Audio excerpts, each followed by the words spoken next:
সময় নাই আমার কাছে, আপনি বসেন, আমার কাছে সময় নাই। রাখেন রাখেন, আমরা সমাজে উইরা আসি নাই, আমরা এই দেশের নাগরিক। একজন সমাজবাসী, সমাজপতি, সমাজের যে কমিটি, সে যতটুকু এই সমাজের কল্যাণের কাজ করতে পারবে, একজন ইমাম কিন্তু পারে না। সে তো ইমামের দায়িত্ব নিয়ে বসে আছে। আমরা বসেন বসেন, আমরা ট্যাক্স হোল্ডার নাগরিক, ট্যাক্স দেই আমরা, আমরা ট্যাক্স ছাড়া এই দেশে থাকি না।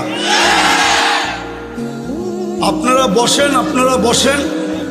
আমাদের দেশের কালচার এটা হয়ে গেছে, সবাই হুজুরদের কথা বলে কিন্তু হুজুরদেরকে আন্ডার এস্টিমেট করে। আমি পায়ে হাত দিয়ে বলবো, আমাকে কেউ আন্ডার এস্টিমেট করেন না। আপনারা আমাকে চিনেন না, আমার পরিচয় জানেন না। বসেন, আপনারা বসেন, আমার পরিচয় আপনারা জানেন না, আপনারা আমাকে আন্ডার এস্টিমেট করেন না। আমরা সর্ব ওয়াজ মাহফিলে এটা ভুগতেছি আজকে 16 বছর ধরে না।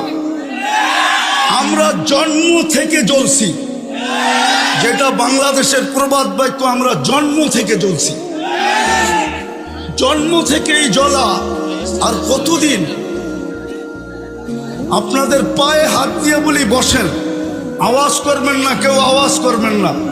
আমাদের সময়ের দাম আছে, আমাদের সময়ের দাম আছে, এরকম যে আমাদের সময়ের দাম নাই বা আমাদের এইটা করে খাইতে হবে এরকম কোনো জরুরি না যে আমাদের ওয়াজ করেই খাইতে হবে।